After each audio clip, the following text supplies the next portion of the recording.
નમસ્કાર. ચાલો એક વાત વિચારીએ.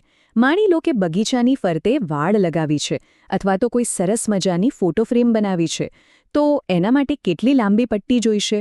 આ લંબાઈ કેવી રીતે માપવી?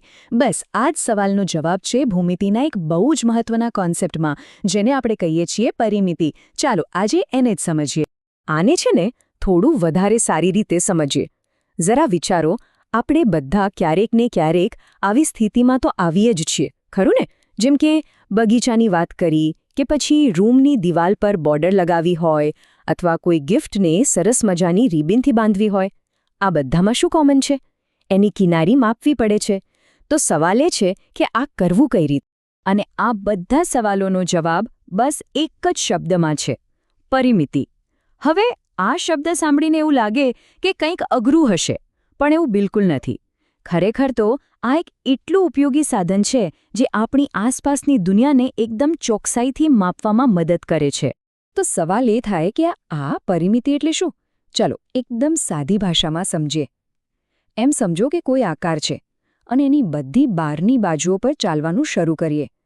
તો જેટલું અંતર આપણે કાપીશું ને, બસ એ જ છે એની પરિમિતિ. મતલબ કે એ ફક્ત બહારની સરહદનું, એની બાઉન્ડ્રીનું જ માપ છે, બીજું કંઈ નહીં. અહીંયા એક વાત ખાસ સમજવા જેવી છે. પરિમિતિ એટલે સીમા, એટલે કે બાઉન્ડ્રી. એ અંદરના વિસ્તારનું માપ નથી. જેમ કે આ ચોરસમાં જુઓ, એની ચારેય બાજુ જે કાળી લાઈન છે એ એની પરિમિતિ છે. અંદર જે વાદળી જગ્યા છે એ નહીં. બસ આટલો નાનકડો પણ બહુ જ અગત્યનો ફરક યાદ રાખવાનો છે. સારું, તો હવે પરિમિતિનો મતલબ તો બરાબર સમજાઈ ગયો. તો હવે સવાલ એ છે કે એની ગણતરી કરવી કઈ રીતે? ચલો એ પણ જોઈએ. આપણે શરૂઆત કરીશું બે સૌથી કોમન આકારોથી: ચોરસ અને લંબચોરસ. ઓકે, તો આ બે આકારોને ધ્યાનથી જોઈએ. ચોરસમાં શું હોય? એની બધી એટલે કે ચારે બાજુઓ એકદમ સરખી લંબાઈની હોય છે. જ્યારે લંબચોરસમાં શું થાય? એમાં સામસામેની બાજુઓ સરખી હોય છે, એટલે કે બે બાજુ લાંબી અને બે ટૂંકી. બસ આ નાનકડો જે તફાવત છે ને, એના કારણે જ એની પરિમિતિ ગણવાની રીત થોડી અલગ થઈ જાય છે. અને આ રહ્યા એના સૂત્રો. જો કેટલા સહેલા છે. ચોરસ માટે આપણને ખબર છે કે બધી બાજુઓ સરખી છે, એટલે બસ એક બાજુની લંબાઈને 4 વડે ગુણી નાખો, એટલે પરિમિતિ મળી ગઈ. અને લંબચોરસ માટે એની લંબાઈ અને પહોળાઈનો સરવાળો કરો અને પછી એને 2 વડે ગુણી દો. બસ, છે ને એકદમ સહેલું? સારું, તો ચોરસ અને લંબચોરસની વાત તો થઈ ગઈ. હવે આગળ વધીએ ભૂમિતિના એક બીજા બહુ જ મહત્વના આકાર તરફ: ત્રિકોણ.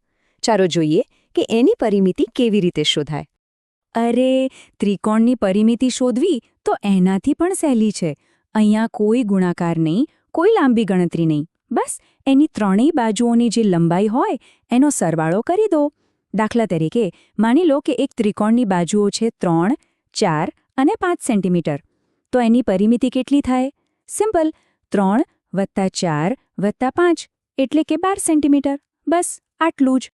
તો ચાલો એક વખત ફટાફટ રિવાઇઝ કરી લઈએ. આ 3 મુખ્ય સૂત્રો છે જે મોટાભાગના સામાન્ય આકારોની બહારની લંબાઈ શોધવામાં બહુ જ કામ લાગશે: ચોરસ, લંબચોરસ અને ત્રિકોણ. આટલું યાદ રહી ગયું એટલે સમજો કે ઘણી ગણતરીઓ તો રમત જેવી લાગશે.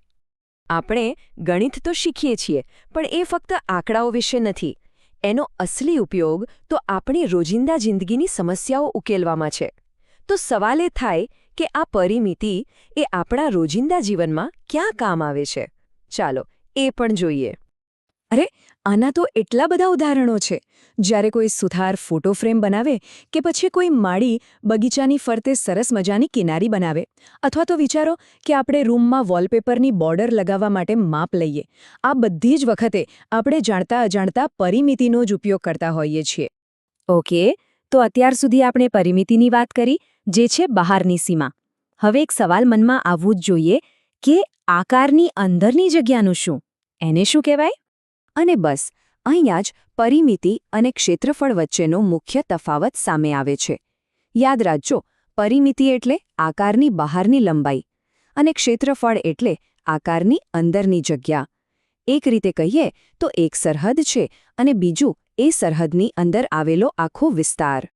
તો આ વાતને પૂરી કરતા પહેલા એક સવાલ સાથે છોડી જઈએ. વિચારો કે કોઈ ખેતર છે અને એની ફરતે જે વાડ છે એ એની પરિમિતિ છે. તો પછી એ વાડની અંદર જે પાક ઉગાડવામાં આવ્યો છે એ કઈ ગાણિતિક વસ્તુ દર્શાવે છે? જરા વિચારજો. આ સવાલનો જવાબ તમને પરિમિતિ અને એના સાથી કોન્સેપ્ટ વચ્ચેનો તફાવત હંમેશા યાદ રખાવશે.